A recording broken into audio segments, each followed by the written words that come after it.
سڵاوتان لەبێت و ئەم کاتتان باش بینەرانی خۆشەویستی تەلەڤیزیۆنی کۆمەڵە بە یارمەتی هاوڕێیانی هاوکارم لە خزمەتتاندام بۆ پێشکەشکردنی گەشتی هەواڵەکانی سەر لە بەیانی ڕۆژی دووشەممە سەرەتا سەردەڕی گرنگترین هەواڵەکان. مانگرتنی کامیۆنداران لە شیراز، دەستگیرکردنی زیاتر لە 200 هاوڵاتی لە زاهدان، هێرشی هێزە حکوومەتیەکان بۆ سەر مەراسمی تەرمی ناڕازیان لە تاران، ئاگاداری پارێزەران سەبارەت بە مەترسی سێدارەدانی دەرەوەی دادگا بۆ ناڕازیان و ڕێککەوتنی ئاگربەست لە نێوان کوردەکان و سوپای سووریا لە حەلەب.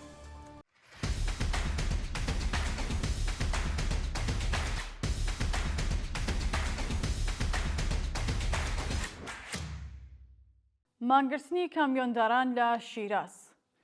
کامیۆندارانی شیراز ڕۆژی یەکشەممە 21 بەفرامبار بە پەیوەستبوون بە مانگرتنی سەراسەری هاوبەشی خۆیان لەگەڵ خیزشی شۆڕژگێرانەی گەلی ئێران و ناڕزایەتی سەراسەریەکانی دژی حکوومەت ڕاگەیاند.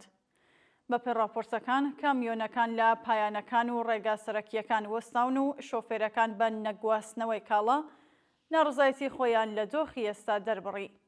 ناڕازیان ڕایانگەیاندووەکە ئەم مانگرتنە شێوەیەکە لە ناڕزایەتی مەدەنی و ئاشتیانە بۆ پشتگیری لە داواکانی گەل و مافی دیاریکردنی شارەنووسی هاوڵاتیان.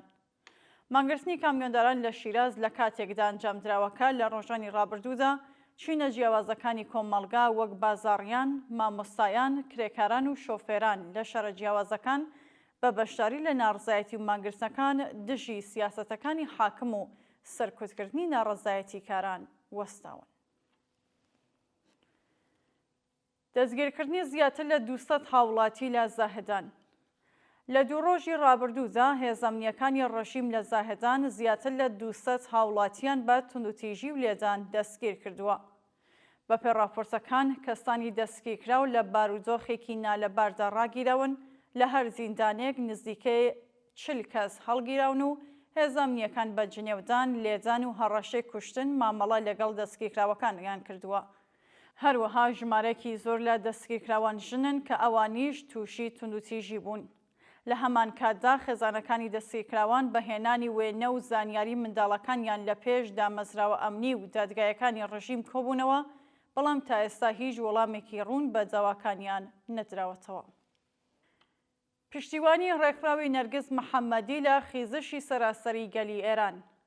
ڕێکخراوی نەرگس محەممەدی بە بڵاوکردنەوەی بەیاننامەیەک سەرەڕای پشتیوانی لە گەلی ناڕازی ئێران جەختی لەسەر مافی گەل بۆ دیاریکردنی چارەنووسی خۆیان بە ڕێگای سیستەمی دیموکراتیک کردووە.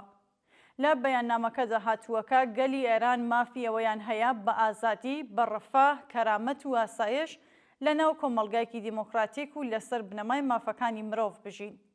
ئەم ڕێکخراوە پشتڕاستی کردەوەکە مافی دیاریکردنی چارەنووس لە ناو ئەم مافە بنەڕەتیانەدا جێگایکی سەرەکی هەیە و دەتوانرێت لە ڕێگەی ڕێفراندۆمێکی ئازاد دادپەروەر و لەژێر چاودێری دامەزراوە نێودەوڵەتیەکان خۆستی ڕاستەوخۆی گەلی ئێران دەربخات.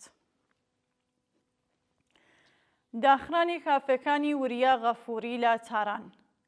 ژمارەیەک لە کافێکانی وریا غەفووری یاریزانی پێشووی تیمی ملی فوتباڵی ئێران و ڕاهێنەری تیمی ئیستیقلال لەلایەن دامەزراوە ئەمنیەکانی ڕژیم لە تاران داخران. بەپێی وتەی دادستانی ڕژیم ئەم کارە وەک وەڵامێک بۆ پشتگیری و هاوبەشی ناوبراو لە مانگرتنی سەراسەری لە کوردستان ئەنجام درراوە.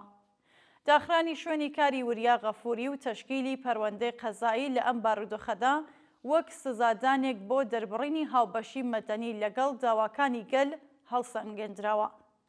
وریا غەفووری پێشتری چەندین جار بەهۆی هەڵوێستە ڕوونەکانی لە پشتگیری گەل و ڕەخنەکردنی سەرکوتکردنی ناڕزایەتیەکان تووشی فشاری ئەمنیەتی و سنوورداری پیشەی بووە.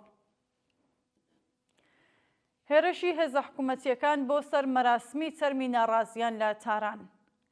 هێزە سەرکوتگەنەکانی ڕژیم ڕۆژی یەکشەممە 21 بەفرامبار لە کاتی مەراسمی ئەسپەردەکردنی تەرمی ژمارەیەک لە گیانبەختکردوانی ڕابردوودا بە بەکارهێنانی توندوتیژی هێرشیان کردە سەر خێزانەکان و ئامادەبووان لە بەهەشت زەهرای تاران.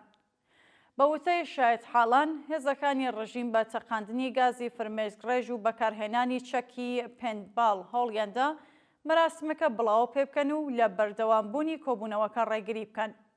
ئەم هێرشانە لە کاتێکدا ئەنجامدران کە خێزانەکان و ئامادەبووان بە وتنەوەی دروشمی دژە حکوومەت داوای وەڵامدانەوەی بەرپرسانیان دەکرد لەسەر کوژرانی ناڕازیان. ئاگاداری پارێزەران سەبارەت بە مەترسی سێزارەدانی دەرەوەی دادگا بۆ ناڕازیان. تۆڕی پارێزەرانی یەکوشە لەگەڵ بڵاوکردنەوەی راپۆرسەکان سەبارەت بە توندبوونی سەرکوتکردن و زیادبوونی دەستگیرکردنی ناڕازیان لە ئێران ئاگاداریاندا لە مەترسی دووبارەبوونی دادگاکانی سەحرایی و لە سێزارەدانی دەرەوەی دادگا. لە بەیانیەکەدا پارێزەران بە ئاماژە بە دوایین وسەکانی عەلی خامنەئی سەبارەت بە پێویستی سزای تند نیگەرانیان لە دادگاکانی فەرمایشی و نهێنی دەربڕیوە. بە وتەی ئەوان ئەم ڕێگایە پێشتر لە ناڕزایەتیەکانی 98 و واخێزی ژن ژیان ئازادی واتە 1401 بووە هۆکاری دەرچوون و جێبەجێکردنی بڕیاری لە سێدارەدان بە بەرفراوانی. پارێزەران داوایان لە حکوومەت و دامەزراوە نێودەوڵەتیەکان کردووە بە بەکارهێنانی هەموو ئامرازە دیپلۆماسی و یاساییەکان لەوانە بانکێشکردن یان دەرکردنی نوێنەرانی کۆماری ئیسلامی ڕێگری لە دادگاکانی بێباوەڕ و بڕیاری مردن بۆ ناڕازیان بکەن. بانکێشتی ئافووی نێودەوڵەتی سەبارەت بە ناڕزایەتیەکان لە ئێران. ئافووی نێودەوڵەتی با بڵاوکردنەوەی بانکێشتێک داوای لە هاوڵاتیان ئێران کردووە ئەگەر دەسڕاگەیشتنیان بە پەیوەندی دەرەوەی وڵاتەیە زانیاری و بەڵگەکانیان دەربارەی سەرکۆتکردنی خوێناوی ناڕازیان بنێرن بۆ ئەم دامەزراوە.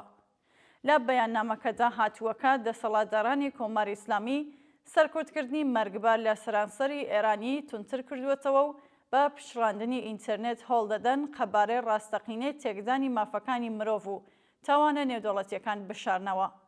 ئافووی نێودەوڵەتی داوای لە ناڕازیان، شاهێدان، کادری پزیشکی و هەموو ئەوانەی زانیاری وردیان هەیە لەسەر گیانەدەستان، برینداران، تەقاندنەکان و دۆخی نەخۆشخانەکان، غەساڵخانەکان و ناوەندەکانی سەرکوتکردن کردووە پەیوەندی بکەن. دووە هەواڵ ڕێکەوتنی ئاگربەست لە نێوان کوردەکان و سوپای سووریا لە حەلەب. ڕۆژی یەکشەممە 21 بەفرانبار دوای ڕێکەوتنی ئاگربەست لە نێوان هێزە کوردیەکان و سوپای سووریا هێزە چەکدارە کوردیەکان بە ئۆتۆبوس لە شاری حەلەب دەرچوون بۆ ڕۆژهەڵاتی سووریا. بەپێی راپۆرتی هێزە دموکراتیکەکانی سووریا ئەم ڕێکەوتنە جگە لە وەستاندنی شەڕ دەرکردنی هاوڵاتیانی محاسرەکراو لە گەڕەکە کوردنشینەکانی حەلەبیش لەخۆ دەگرێت.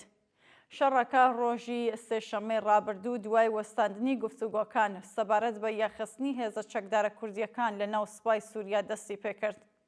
شانی باسە ئەم شەڕە لە ناوچەی باکووری شاری حەلەب ڕوویدا و بەپێی راپۆرتەکان نزیکەی 155,000 کەس ناچار بوون ماڵەکانیان بەجێ بهێڵن و زیاتر لە 20 کەسیش گیانیان لەدەستاوە.